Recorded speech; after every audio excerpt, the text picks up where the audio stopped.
SSC পরীক্ষার প্রথম দিনেই ঘটল হৃদয় বিদারক এক ঘটনা।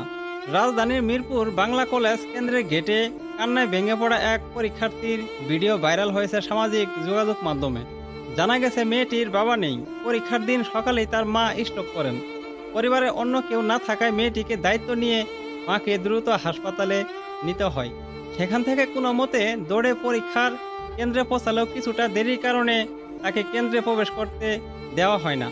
পরীক্ষা না দিতে পেরে অসহায় মেয়েটি গেটের সামনে অজোরে কান্না করতে থাকেন।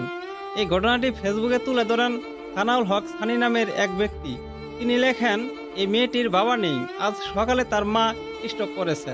মেয়েটিকে সব সামনে হাসপাতালে ছুটতে হয়েছে, এরপর ছুটে এসেছে কেন্দ্রে, কিন্তু সিস্টেম নামক বস্তা বসা নিয়মের কারণে তাকে ঢুকতে দেওয়া হয়নি। বছরের পর বছর পরিশ্রম করে আজ পরীক্ষা দিতে এসেছে সে, রং রং করে নয়, অসুস্থ মাকে রেখে এসেছেন হাসপাতালের বেডে।